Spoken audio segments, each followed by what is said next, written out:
Everything is good. My phone I'm calling. I'm in a स्वागत सगळ्यांना. माननीय अनुराग जी यांचं स्वागत, माननीय लोहसाहेब यांचं स्वागत, लाल आणि प्रवीण दरेकर, विक्रांत पाटील, गणेश ठाकरे सगळ्यांना स्वागत.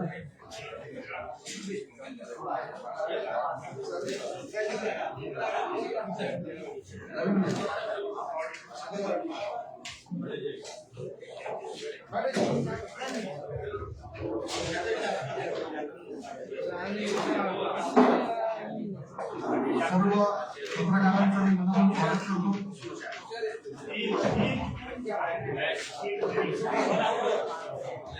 सर्व पत्रकारांचं स्वागत.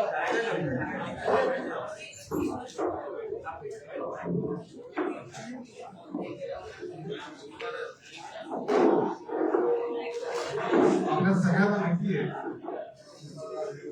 कोविड-19 अंतर्गत वेगवेगळे कार्यक्रम आणि मंत्र्यांचे दौरे सुरू आहेत. आज जो कार्यकर्ता है वो इसको छोड़ के चले जाएंगे प्लीज. जितने कार्यकर्ता खड़े, संदीप जी, संदीप पांडे जी, आवाज ज्यादा आ रही बाकी होगी. देखिए भाई पहले लेट चल रहे हैं, जल्दी शुरू करेंगे. आवाज ना हो. पीछे जितने लोग बैठे कृपया करके अपना मोबाइल फोन बंद कर ले.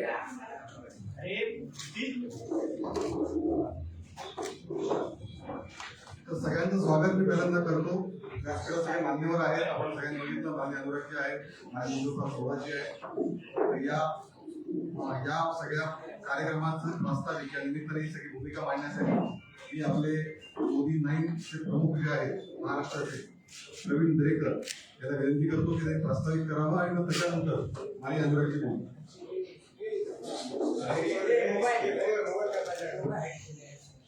पंतप्रधान नरेंद्र मोदी साहेबांच्या 9 वर्षाच्या अभियानाच्या निमित्तानं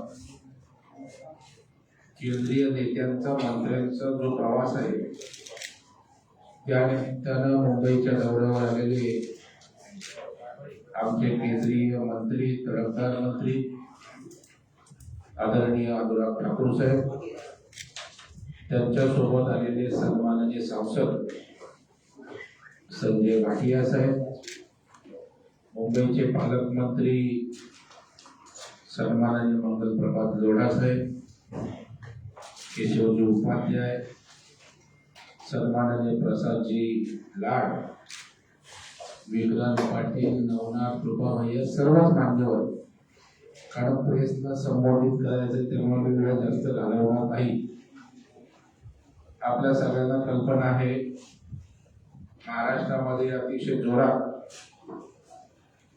महासंपर्क अभियान सुरू आहे आणि या निमित्तानं विविध कार्यक्रम राज्यात होत आहेत. ते अनेक प्रेसच्या माध्यमातून आपल्याकडे आले, त्यामुळे मी पुनरुच्चार त्या सगळ्या कार्यक्रमांचा करणार नाही. आणि केंद्राच्या वतीनं आज अनुराग ठाकूर साहेब आले. खरं म्हणजे महाराष्ट्र त्यांना नवीन नाही येतात, मुंबई नवीन नाही. म्हणजे त्या ठिकाणी त्यांचे एवढे प्रवास झाले की त्यांना इथल्या महाराष्ट्राच्या पूर्ण राजकारणाच्या विकासाची नीट माहीत आहे. आज त्यांनी या ठिकाणी 3 लोकसभा क्षेत्राचा दौरा केलाय. मी माननीय अनुराग ठाकूर साहेब यांना प्रार्थना करतो, विनंती करतो की त्यांनी या प्रेसला संबोधित करावं. मग अनुराग जैसे प्रार्थना करता हूँ कि प्रेस को संबोधित करे अनुराग जी ठाकुर, हमारे केंद्रीय मंत्री.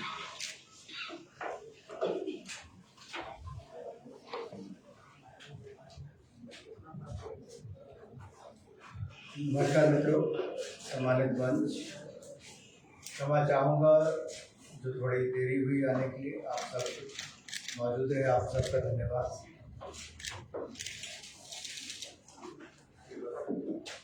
ये कार्यक्रम संपर्क से समर्थन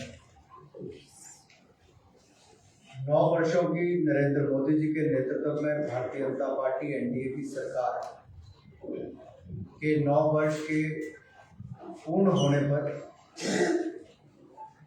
उनका हम धन्यवाद भी करने, समर्थन जुटाने भी जा रहे हैं. और महाराष्ट्र के इस क्षेत्र में मुंबई में आज प्रवास सिद्धिविनायक मंदिर से शुरुआत हुई। 4 दिन की शुरुआत आशीर्वाद ईश्वर के चरणों में सिर झुकाकर लिया और ये प्रार्थना भी की कि ऐसा आशीर्वाद आगे भी बना रहे जो देश का मान सम्मान नरेंद्र मोदी जी के नेतृत्व में बढ़ रहा है। फिर जनता के पास, उन लोगों के पास जिनका आशीर्वाद पिछले 2 चुनावों में पूर्ण बहुमत की सरकार बनाने में मिला, संपर्क से समर्थन उनके पास भी गए। बहुत प्रसिद्ध हमारे यहाँ से आर्किटेक्ट हैं शशि प्रभु जी, उनके यहाँ पे पद्मश्री पद्मजा जी संगीतकार हैं हमारे, उनके यहाँ पे हमारे पार्टी के ही उपाध्यक्ष हैं संदीप सिंह जी, उनके यहाँ पे जाना हुआ। और हमारे प्रसिद्ध उद्योगपति बफर शाह जी, उनके अभी कईयों के और इसके बाद भी जाने का होगा। लोटा जी के क्षेत्र में यहाँ पे भी जाना है। तो सबने जो बताया, देखिए सब अलग अलग क्षेत्रों के लोग हैं, लेकिन जो उनका सबका भाव है, सबने कहा जो सोचा ना था मोदी जी ने वो कर दिया। और 10 साल पहले तक जो देश सोचता नहीं था क्या हमें मान सम्मान दुनिया में कभी मिलेगा, तो 9 वर्षों में उस स्थान पे मोदी जी ने पहुंचाया जो सोचा ना था। भारतीय पासपोर्ट की एक तरह से इज्जत सम्मान जो विदेशों में बढ़ा है, और कईयों ने भावुकों के यहां तक कह दिया कि we have the most popular leader and the strongest leader in the world who have made our national flag the strongest flag in the world। केवल सबसे लोकप्रिय और सशक्त नेता ही नहीं, उस नेता ने भारत के तिरंगे झंडे का सम्मान पूरी दुनिया में बढ़ाया और यूक्रेन का उदाहरण देके बताया कि कैसे वहां अपने ही नहीं बाकी देशों के बच्चे भी भारत का तिरंगा झंडा लेकर वहां से निकल पाए। 23,000 लोगों को वहां से निकाला गया और पहली बार हुआ होगा कि युद्ध की भूमि पर 2 देशों के बीच में युद्ध हो, किसी प्रधानमंत्री जी का फोन जाए और दोनों देश युद्ध विराम करके बच्चों को निकलने का अवसर मिले। ऐसे ही सीरिया, यमन, नेपाल, अफगानिस्तान, अब सूडान, इन देशों से भी 19,000 से ज्यादा भारतीयों को निकालने का काम नरेंद्र मोदी जी की सरकार के समय समय पर। अफगानिस्तान का तालिबान के चलते भी वहां से न केवल सिख परिवारों को निकाला गया, गुरु ग्रंथ साहब को भी 3 बार हवाई जहाज भेजकर वहां पे रखवार निकाल दिया। ये श्रद्धा सम्मान। और दूसरा देखिए, आज से 10 साल पहले दुनिया भर में चर्चा होती कि भारत के एक के बाद दूसरा घोटाला निकल रहा है और कांग्रेस की यूपीए की सरकार भ्रष्टाचार के लिए जानी गई। एक इतिहास भारत के राजनीतिक इतिहास में एक ऐसा धब्बा 10 वर्षों का है कि जहां 2G, CWG, अगुस्ता वेस्टलैंड, अंतरिक्ष घोटाले से लेके कौन सा घोटाला नहीं हुआ, नेशनल हेराल्ड घोटाले तक के। और उसकी तुलना में देखो तो लोगों ने कहा जो सोचा ना था, मोदी जी ने 9 साल का ईमानदारी भरा भ्रष्टाचार मुक्त शासन दिया है। फिर रास्ते में आ रहे थे तो कुछ कार्यकर्ता रास्ता रोक के खड़े हुए, उन्होंने कहा साहब मोदी जी के 9 साल जो आप कहते हो, तो आज से 10 साल पहले हम कहां सोचते थे कि गरीब को भी पक्का मकान मिलेगा। जो सोचा ना था पक्का मकान मिला, जो सोचा ना था शौचालय मिले, जो सोचा ना था रसोई गैस का चूल्हे पे खाना बनाने को मिला, जो सोचा ना था 5 लाख का इलाज आयुष्मान भारत में मिला, जो सोचा ना था नल से जल 12 करोड़ घरों तक पहुंचाने का काम किया, जो सोचा न था 7 लाख किलोमीटर प्रधानमंत्री ग्रामीण सड़क योजना में सड़कें बनी, जो सोचा न था कांग्रेस से 4.5 गुना ज्यादा नेशनल हाईवे बने। यानी कि 74 साल में एवरेज 1362 किलोमीटर प्रतिवर्ष बनते थे। इन 9 वर्षों में एवरेज 5985 किलोमीटर बने प्रति वर्ष, 4.5 गुना ज्यादा। 2014 से पहले 5 शहर मेट्रो से जुड़े थे, पिछले 9 सालों में 15 शहर जुड़े। कांग्रेस तो शून्य पर थी, डट पे थी, खाता नहीं खोल पाई, एक भी वंदे भारत नहीं चला पाई। 4 सालों में 21 वंदे भारत ट्रेन चलाने का काम किया है। कांग्रेस डट पर थी, एक भी वाटरवेज नहीं बना। हमने 111 के लिए प्रोजेक्ट्स बनवाए, शुरुआत की, नामकरण किया, उनके लिए बजट का प्रावधान करके कईयों पे काम शुरू करवाया। यही नहीं, 74 साल में अगर 80,000 मेडिकल की MBBS की सीटें थी तो हमने 9 सालों में 64,000 सीटें कर दी। IIT, IIM साथ नए खोल दिए। यूनिवर्सिटीज 720 थी, 390 हमने 9 सालों में खोल दी। 74 यानी कि 2014 तक 720 थी, हमने 390 नहीं खोल। यही नहीं, अगर आप कुल मिलाकर देखेंगे 10 साल में कांग्रेस के समय अर्थव्यवस्था ऐसी हालत हो गई थी कि महंगाई चरम सीमा पर थी, 12-13% पर थी, और उस समय कोविड जैसी समस्या भी नहीं थी, और लड़खड़ाती चरमराती अर्थव्यवस्था छोड़कर गए थे। मोदी जी ने फर्स्ट 5 इकोनॉमीज में पहली 5 अर्थव्यवस्था में पहुंचा दिया। And if I have to talk about the Morgan Stanley report today, or if I have to talk about the RBI numbers, let me say this, कुल मिलाकर आज दुनिया को भी विश्वास, उम्मीद, होप भारत में नजर आती है। दुनिया की रिपोर्ट्स में भी दिखता है कि भारत ने जो रिफॉर्म्स किए और जो ट्रांसफॉर्मेशन लाए अपने को, उसका एक परफॉर्मेंस ये नतीजा है। जहां GST की कलेक्शन कभी 1 लाख करोड़ नहीं पहुंचती थी, इन पिछले 2 वर्षों में कर देखें, पिछले महीने 1,83,000 करोड़ से ज्यादा है, और लगातार 12-14 महीने में देखेंगे 1 लाख करोड़ से ज्यादा, 1,60,000 करोड़, 1,40,000 करोड़, 1,30,000 करोड़, इस तरह से GST की कलेक्शन।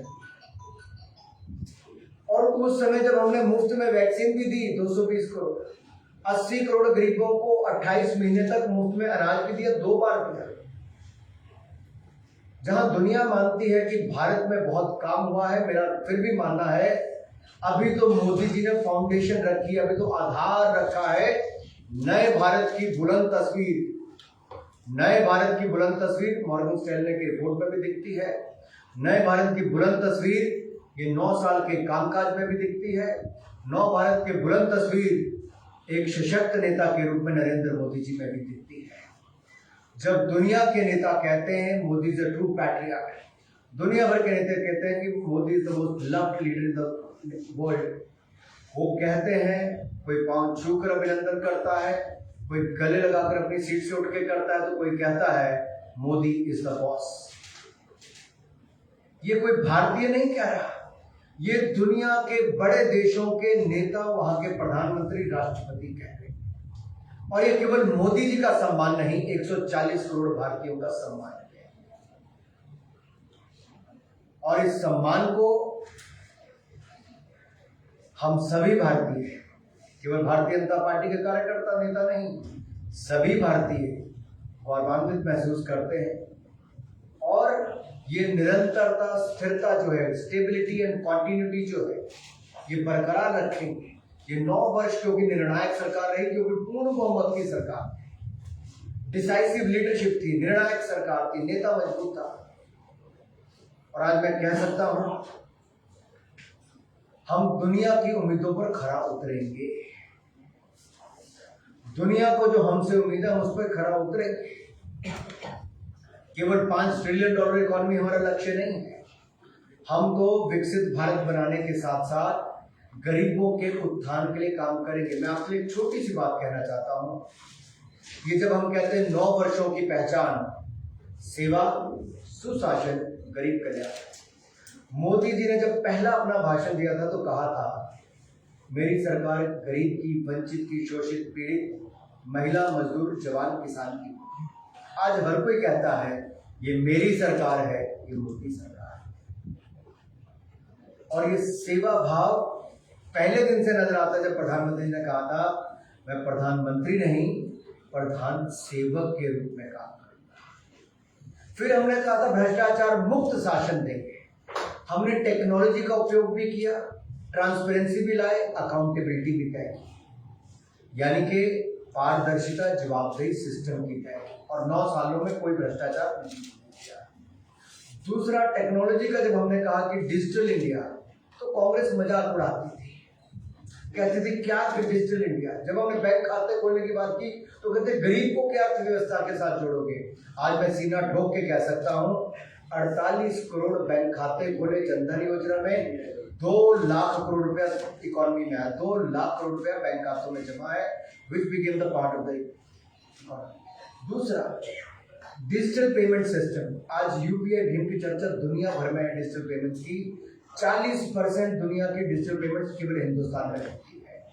दुनिया चेक फाड़ रही है और हम यहाँ पे बटन दबा के सीधा खाते में पैसा डालते हैं, फोन से पेमेंट करते हैं। मैं एक के बाद अनेकों चीजें बता सकता हूँ मित्रों, लेकिन मुंबई में हूँ, मुंबई वालों 26/11 भूले तो नहीं?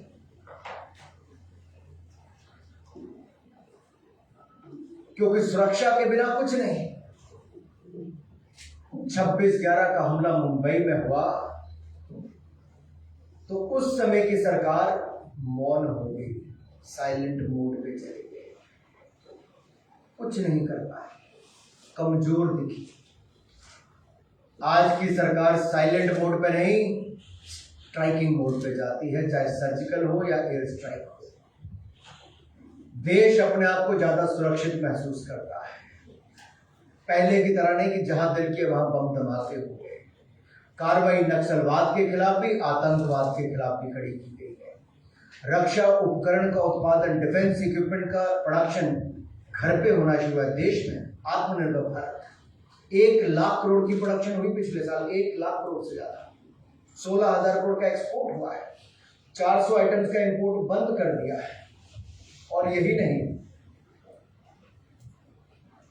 जो कभी सोचा ना था वो धारा 370 को भी सदा के लिए समाप्त किया है। और इसीलिए जम्मू कश्मीर का पर्यटन दुगने से ज्यादा, इन्वेस्टमेंट वहां पर ज्यादा, पर्यटकों की संख्या ज्यादा, G20 जैसे कॉन्क्लेव ज्यादा। कई लोग बोलते रहे दूसरे देशों में कि G20 यहाँ पे नहीं होना चाहिए, G20 लेह लद्दाख में भी हुआ, श्रीनगर में भी हुआ, सक्सेसफुल हुआ। ये भारत की बढ़ती ताकत है। प्रयास किया कि दुनिया के देशों को रोकने के कुछ लोगों द्वारा, लेकिन भारत के साथ आज हर कोई जुड़ना चाहता है। ये भारत के बढ़ते कदम है, नए भारत की बुलंद तस्वीर एक ये भी है। दूसरा, ये जो हमारी परंपरा है, मोदी जी ने क्या कहा, पंचप्रण में गौरवशाली इतिहास पे गर्व करना है, गुलामी की सोच से मुक्ति पानी है। नया संसद भवन आजादी के अमृत महोत्सव में बहुत बड़ा योगदान मोदी जी का देश के लिए है कि भारत की जरूरत के अनुसार नया संसद भवन बनाया, लेकिन परंपरा को निभाने का काम किया है। महाराष्ट्र की लकड़ी से लेकर बाकी प्रोडक्ट्स भी लगे, तो साथ में सेंगोल जो तमिलनाडु से आया था उसको भी स्थापित यहाँ पर किया गया, अधिनियम्स को बुला के किया गया। जो आजादी के समय सही मुहूर्त था, जिस समय पंडित जवाहरलाल नेहरू जी को सेंगोल दिया गया, उसी तरह से मोदी जी ने उसको सही स्थान संसद में दिया, लोकसभा में आकर उसको भी आलोचना की गई। और आलोचना का कारण क्या था? हमें गर्व होना चाहिए। आपको मैं निमंत्रण देता हूं सभी अपने मित्रों को कि आप कृपया करके दिल्ली आइए जब अगला पार्लियामेंट सेशन हो। आपको भी प्रसन्नता होगी अपने देश का नया संसद भवन देखने की। जहां देश को संसद भवन दिया, वहीं पे 30,000 पंचायतों को नए भवन भी हमने बना कर दिए। अगर दिल्ली में कुछ और नया बन रहा है तो साथ के साथ 3.5 करोड़ लोगों को पक्के मकान भी बना कर दिए। मैं ज्यादा समय इस पर नहीं लूंगा, मैं आपके कुछ प्रश्न जरूर लेना चाहूंगा, लेकिन इतना कहूंगा, कोई क्षेत्र ऐसा नहीं जहां पर हम पीछे रहे हों। अगर मैं परंपरा की बात करता हूं, अपने इतिहास की बात करता हूं, तो ये भी कहना जरूर चाहूंगा, करतारपुर कॉरिडोर को भी खुलवाया, हेमकुंड साहब तक रोपवे भी पहुंचाया, बुद्ध सर्किट को भी बनवाया और सोमनाथ धाम दिव्य और भव्य बनाए, केदारनाथ धाम दिव्य और भव्य बनाया, दिव्य और भव्य काशी विश्वनाथ धाम बनाया, दिव्य और भव्य महाकाल लोक बनाया, और जो कभी सोचा न था दिव्य और भव्य अयोध्या धाम श्री राम के मंदिर का भी निर्माण हुआ है। जो सोचा न था वो भी 9 वर्षों में हुआ और आगे भी इससे ज्यादा करके दिखाएंगे। किसी तरह से मोदी जी के नेतृत्व में आगे बढ़ते जाएंगे। अनुराग जी, आपने मुंबई की बात की। 93 ब्लास्ट के मुख्य आरोपी दाऊद इब्राहिम अभी भी जो है लाए नहीं गए हैं। भारत की तारीफ कर देने से हमारे मसले साफ नहीं हो जाते हैं। ग्राउंड रियलिटी क्या है? आज तक आप दाऊद को ला नहीं पाए हैं। पाकिस्तान में हालात जिस तरह से चरमराई हुई, अच्छा मौका है, आप उनको ला सकते हैं। मुझे लगता है अगर आप आंकड़े उठा के देखेंगे एक के बाद दूसरा,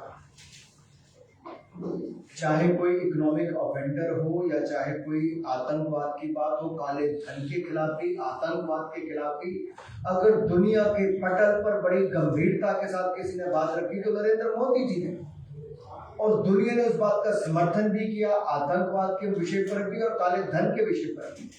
और हमें आज इस बात की प्रसन्नता होनी चाहिए कि दुनिया के प्लेटफॉर्म्स पर इन एजेंडों को तय करने में भारत का नेतृत्व सफल हो रहा है।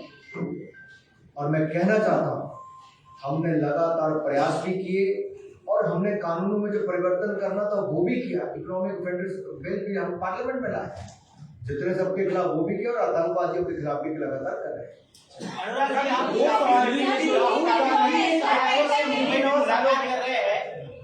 नासिरुद्दीन शाह एक बड़े अभिनेता है, वो भी प्रोटेक्टेड है, वो कहीं ना कहीं इस सारे माहौल से खुश नहीं नजर आ रहा है। उनका ये कहना है कि हम लोग नाजी जर्मनी की ओर बढ़ रहे हैं।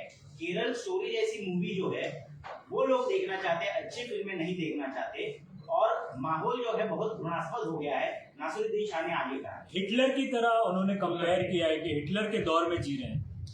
इसी को जोड़कर उन्होंने कहा है कि बहुत सारे फिल्म मेकर्स जो थे जर्मनी में, वो ऐसे टाइप पे छोड़ के जर्मनी बॉलीवुड चले गए थे। इंडिया में भी वही परिस्थिति दिख रही है। दुनिया भर के लोग आज भारत में अपना विश्वास दिखा रहे, यहाँ आना चाहते हैं। और मैं एक बात बड़ा स्पष्ट कर दूं आप सबको, हमारी सरकार सबका साथ, सबका विकास, सबका विश्वास और सबका प्रयास किसी मूल मंत्र के साथ। अभिव्यक्ति की आजादी है तभी हर कोई अपने बयान को दे पाता है। अभिव्यक्ति की आजादी है तभी कोई हर तरह की फिल्म भी बना पाता है। और फिल्म सर्टिफिकेशन बोर्ड जो है वो उस फिल्म की पूरी तह तक जाकर तब उनको परमिशन देता है। और अगर समाज से जुड़ा हुआ कोई चिंताजनक विषय था, जहां चिंतन भी करना चाहिए और चिंता भी व्यक्त करनी चाहिए, अगर ऐसे विषयों पर फिल्में बनती है और लोग उनको बड़ी मात्रा में देखने आते हैं, तो ना आपको कोई जबरदस्ती थिएटर ले जा सकता है और ना ही आप किसी को जबरदस्ती कुछ परोस सकते हो। It is up to the consumer in today's world. अगर लोगों ने केरला स्टोरी को देखा है, सफल बनाया है, तो कहीं ना कहीं उसमें विश्वास व्यक्त हुआ। क्या वो केवल एक राज्य तक की चिंता बन के रह गई है? तो मुझे लगता है क्रिएटिव आर्ट के साथ साथ आपको, जिसको राजनीति में आना, पूरी तरह से राजनीति आए। सर,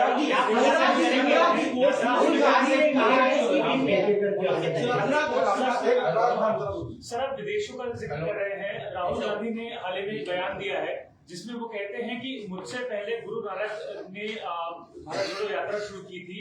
वो थाईलैंड गए थे, मक्का गए थे, सऊदी अरेबिया गए थे, श्रीलंका गए थे।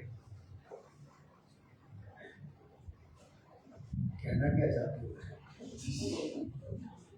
उनका कहना है कि गुरु नानक ने सबसे पहले भारत जोड़ो यात्रा शुरू की थी। उन्होंने अपने आप को कंपेयर किया है गुरु नानक जी के भारत यात्रा से, अपनी यात्रा को। देखिए, मेरे लिए तो गुरु नानक देव जी का स्थान बहुत बहुत ऊंचा है।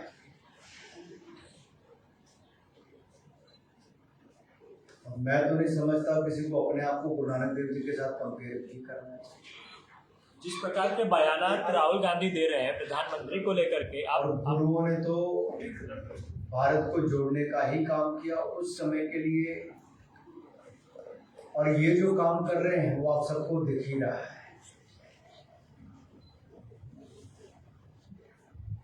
विदेशी धरती पर पांव पड़ते ही प्रायोजित कार्यक्रमों में भारत को अपमानित करने का एजेंडा शुरू हो जाता है। राहुल गांधी जी की जितनी विदेशी यात्रा है, उन सब विदेशी यात्राओं में साफ तौर पे दिखता है कि जहर भारत के खिलाफ बोला जाता है, बदनाम भारत को करने का काम किया जाता है। उसी सभा में भारत के राष्ट्रगान का अपमान होता है, भारत के तिरंगे का अपमान होता है, भारत विरोधी ताकतों का बोलबाला होता है, भारत विरोधी नारे लगते हैं। अगर ऐसे कार्यक्रमों में राहुल गांधी जी शामिल होते हैं तो अपने आप में दिखता है कि उनका एजेंडा क्या है। जब चीन अतिक्रमण करने का प्रयास करता और हमारी सेना मुंह तोड़ जवाब देती है, तब राहुल गांधी जी भारत की सेना के साथ नहीं, चीन के अधिकारियों के साथ बंद कमरों में सीक्रेट मीटिंग करते पाए जाते हैं। ये चिंताजनक बात है। और उसके बाद भी भारत के सैनिकों को अपमानित करने से नहीं हटते। इनकी सरकारों के समय 10-10 साल bullet proof jacket, snow boot और लड़ाकू विमान नहीं मिल पाए थे। दलाली का इंतजार रहता होगा। ये विदेशों में जाकर क्या भारत को अपमानित करने का पक्का निर्णय कांग्रेस ने कर ही रखा है कि यही करना है? अपने 10 सालों में भारत की साख को डिबाने का काम जो कांग्रेस ने किया, अब जो भारत के बढ़ते कदम, भारत की बुलंद तस्वीर है, उसको कांग्रेस बचा नहीं पा रही और हिंदुस्तान का अपमान करने आती है। वो ये भूल जाती है कि मोदी जी पर कटाक्ष करते करते पूरे भारत को बदनाम करने की दिशा में बढ़ जाते हैं। सर अनुराग जी, राहुल गांधी ने कहा है कि इन्हीं 9 वर्षों में भारत में जो मुस्लिम समाज है वो डरा हुआ और सुरक्षित महसूस करा। 2 सवाल इसे जुड़े। क्या सरकार भी आप कबूल करेंगे कि मुस्लिम समाज में एक सेक्शन जो है वो खुद को डरा हुआ महसूस करता है? दूसरा, बीजेपी एंटी मुस्लिम पार्टी है, इस नैरेटिव को चेंज करने में आप लोग कामयाब नहीं रहे, क्या इस फैक्ट को भी आप मानेंगे? देखिए, 1984 में इंदिरा जी की हत्या के बाद पूर्ण बहुमत की सरकार बनी थी, एक सिंपथी वेव थी, तब जाके राजीव गांधी जी की कांग्रेस की सरकार है। और 1984 के बाद अगर पूर्ण बहुमत की सरकार कभी बनी तो नरेंद्र मोदी जी के नेतृत्व में बनी। एक बार में 2 बार बनी, पहले से ज्यादा सीटों के साथ बनी और समाज के सभी वर्गों ने नरेंद्र मोदी जी को अपना नेता माना है, देश ने अपना नेता माना है। कांग्रेस को तो इतनी सीटें नहीं मिली कि विपक्ष में अपना नेता तक चुन पाए। राहुल गांधी जी को तो 2 साल तक सदस्यता चली गई। अब वो सदन ना चलने देने के बहाने बनाते थे क्योंकि अपनी सदस्यता चली गई। अपनी सदस्यता नहीं है तो अब नए संसद भवन का बहिष्कार करने के बहाने बनाते हैं। ये केवल अपने परिवार तक सीमित है, अपने तक सीमित है। इनसे ज्यादा सेल्फ सेंटर्ड लोग कहीं पे नजर नहीं आते। इनके लिए family first, party next, nation last है और इसीलिए राष्ट्र का अपमान करने में कहीं पीछे नहीं जाते और अपने परिवार का गुणगान करने में आगे आते हैं। जहां तक ये अल्पसंख्यकों की बात करते हैं, दलितों की बात करते हैं, राहुल गांधी जी ने क्या कहा आपको पूरा बताना चाहिए। उन्होंने कहा 1980 के दशक में देश में और उत्तर प्रदेश में जो सरकारें थी उस समय अनुसूचित जाति के लोगों पर, दलितों पर बड़े अत्याचार हो रहे थे। तो मैं देश को याद करवा दूं, उस समय श्रीमान राजीव गांधी जी देश के प्रधानमंत्री थे और उत्तर प्रदेश में भी कांग्रेस की सरकार थी। सही कहा राहुल गांधी जी ने, दलितों के ऊपर अत्याचार कांग्रेस ने किया, सिखों का नरसंहार कांग्रेस ने किया, कत्लेआम हुआ और सिखों को न्याय भी नहीं दे पाए। अब ये गुरु नानक देव जी की क्या बात करते हैं, 84 के दंगे देश नहीं भूल पाया। राहुल गांधी जी, आपकी सरकार कई साल उसके बाद रही, बार बार रही, आपकी किसी सरकार ने न्याय नहीं दिलाया। मोदी जी की सरकार ने आके SIT का गठन किया और सिखों को न्याय दिलाया। करतारपुर कॉरिडोर नरेंद्र मोदी जी ने खुलवाया है। हेमकुंड साहब तक रोपवे मोदी जी ने पहुंचाया है। 550वां और 400वां प्रकाशोत्सव पहले गुरु नानक देव जी का, फिर गुरुदेव पाल जी का मोदी जी ने किया। साहिबजादों की शहादत पर वीरपाल दिवस 26 दिसंबर मोदी जी की सरकार में पूरे देश में भाजपा ने मनाना शुरू किया। अफगानिस्तान में फंसे सिख परिवारों को मोदी जी की सरकार लाई, गुरु ग्रंथ साहब को मोदी जी की सरकार बचाकर लाई। राहुल गांधी किसी पटल पर आए एक बात का जवाब नहीं दे पाएंगे, इसलिए विदेश में जाकर अनाप शराब व्यक्ति हैं जहां पर लोगों को पता ही नहीं कि सच्चाई क्या है। सर,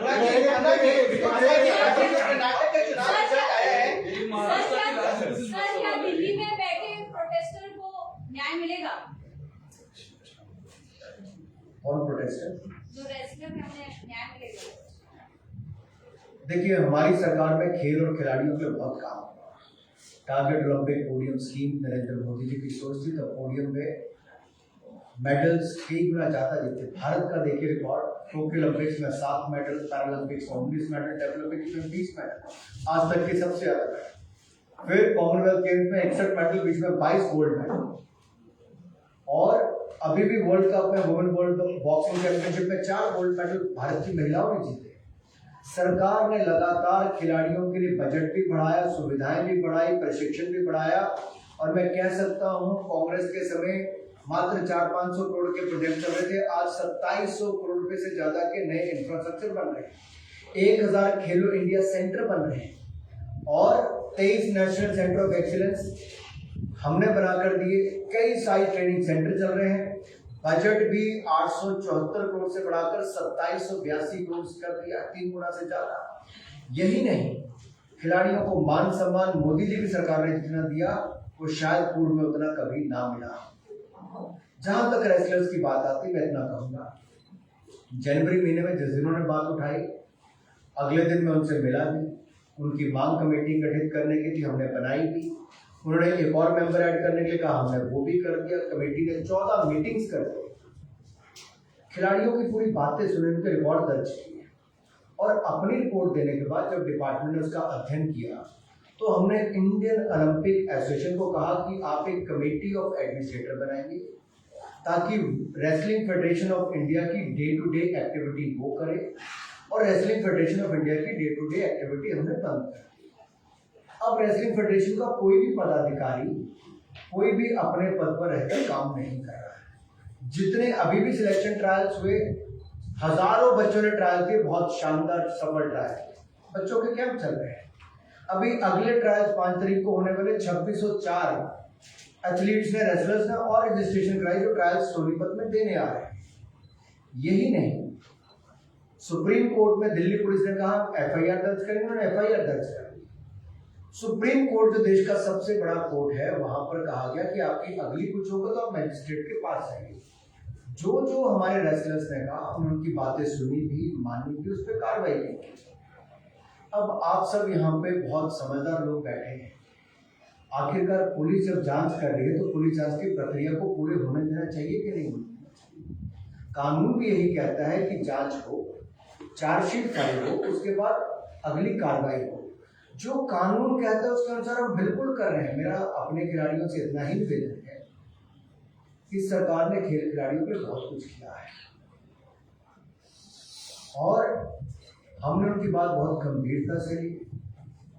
इस सरकार में केवल खिलाड़ी नहीं, कोई भी हो, उसको न्याय दिलाने के लिए हर तरह के कदम उठाए गए हैं। पुलिस जांच कर रही है, जांच तक का इंतजार करें, उचित कार्रवाई भी करेंगे, चार्जशीट भी जल्द वो दायर करेंगे। ये उनका काम है करना, वो भी इस गंभीरता को समझते हैं। क्या इसके पीछे राजनीतिक साजिश है? क्या अपोजिशन पार्टी की राजनीतिक साजिश है? अपोजिशन पार्टी की राजनीतिक साजिश है इसको लेकर के, रेसलर्स को लेकर के?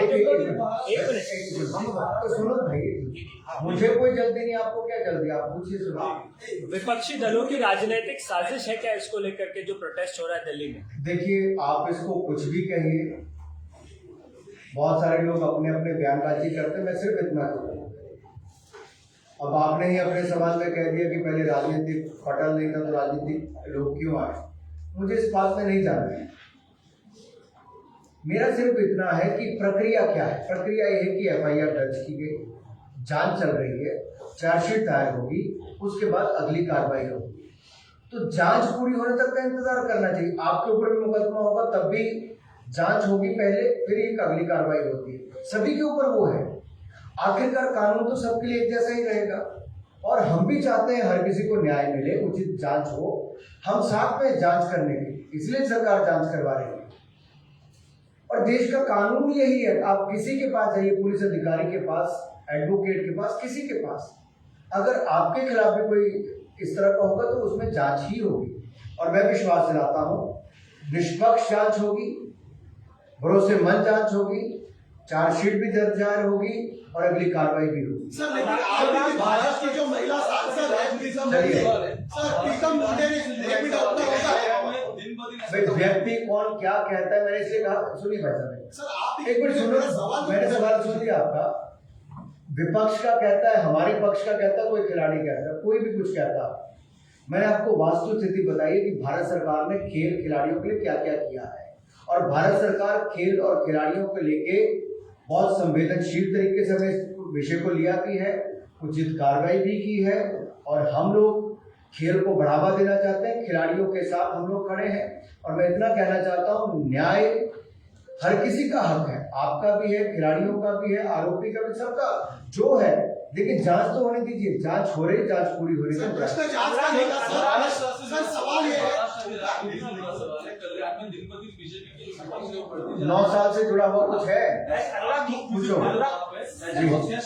जी क्या कह रहे हैं सर। 9 साल के जो आप बोल रहे हैं कि 537 योजनाएं चल रही है पूरे देश भर में, तो बहुत से ऐसी पब्लिक है जहां तक आपकी योजना का लाभ नहीं पहुंच रहा है, तो क्या कोई ऐसी टीम बनाई है मोदी जी ने जिसको डायरेक्ट पब्लिक टू कंसल्ट किया जाए गवर्नमेंट को, ऐसा कोई ऑप्शन? आप देश के गरीब का भला चाहते हो? Yes sir. तो आप हमारी टीम में शामिल हैं।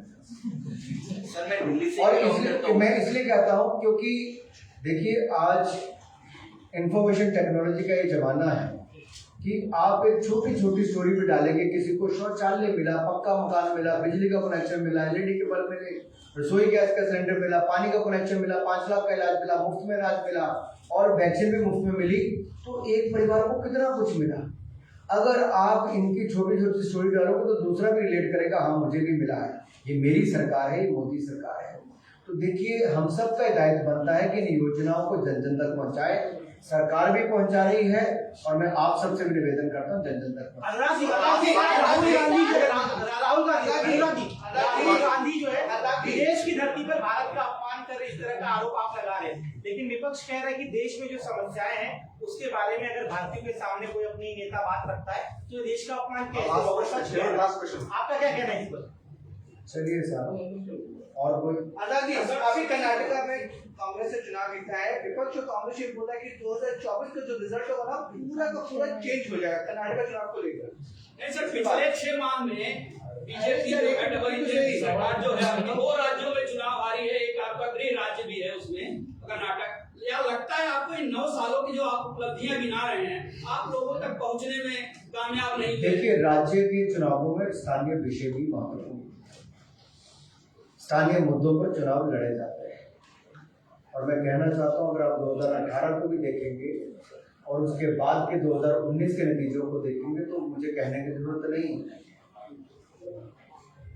लोग देश में स्थिरता देखना चाहते हैं, निरंतरता देखना चाहते हैं, सरकार निर्णायक देखना चाहते हैं, ईमानदार नेता के नेतृत्व में देश को आगे बढ़ता देखना चाहते हैं। इसलिए 2024 में कमल का फूल खिलता और फिर 300 पार भारतीय जनता पार्टी एनडीए की सरकार को देखना चाहते हैं। भारत को सारी विपक्षी पार्टियां पटना में मिल रही हैं, और महाराष्ट्र की जो रीजनल पार्टियां उन्होंने भी समर्थन दिया, और वो भी सब एकजुट होकर भारतीय जनता पार्टी को हराने की रणनीति बना रही है। क्या कहेंगे? देखिए, कोई बुराई नहीं है इसमें, बुरा क्या है? लोकतंत्र है, वो अपना महागठबंधन बनाए, और मैं तो यही कहूंगा जिनके भ्रष्टाचार के दाग जिनके ऊपर इतने गंभीर लगे हैं, और वो जनता के बीच में तो सीधे जा नहीं पा रहे, मुकाबला कर नहीं पाते। लोकतंत्र है, हर कोई इकट्ठा होकर आ सकता है। हम अपने काम को लेकर जनता के बीच में जाएंगे, अपने ईमानदार नेता की छवि को लेकर जाएंगे और बताएंगे कि आपने जो सोचा ना था वो भी मोदी जी ने 9 साल में कर दिया। देश की अर्थव्यवस्था को भी बढ़ाया, देश के मान सम्मान को भी बढ़ाया, देश को सुरक्षित भी कराया और विकसित भारत की नींव रखने का काम भी पूरा। अनुराग जी, दक्षिण से भाजपा का सफाया हो गया है, आप कह रहे हैं कि भाजपा की गति बढ़ रही है, तो क्या ये आसान नगर आप मानते हैं? मैंने अभी इसका उत्तर दिया भाई, 2018 में भी यही था, 2019 का समय के भी जिस तरह से देश में लव जिहाद के केस बढ़ रहे हैं, कहीं ना कहीं महिलाओं की सुरक्षा में एक क्वेश्चन मार्क खड़ा होता है।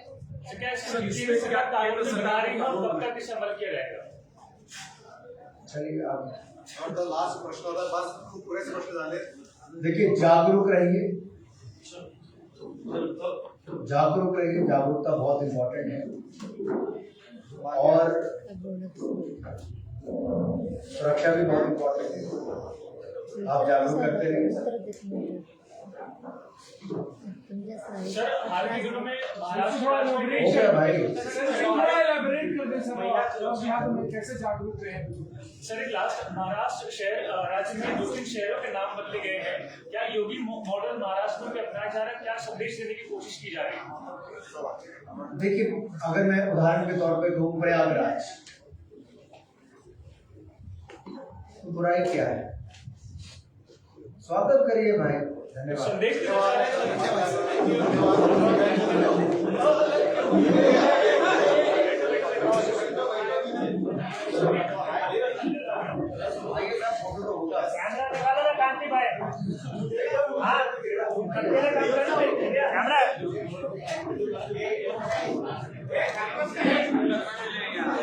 भाई 9 साल पूरे हुए, सब चाहते बड़ी सी मुस्कुराहट भाई प्रसाद साहब।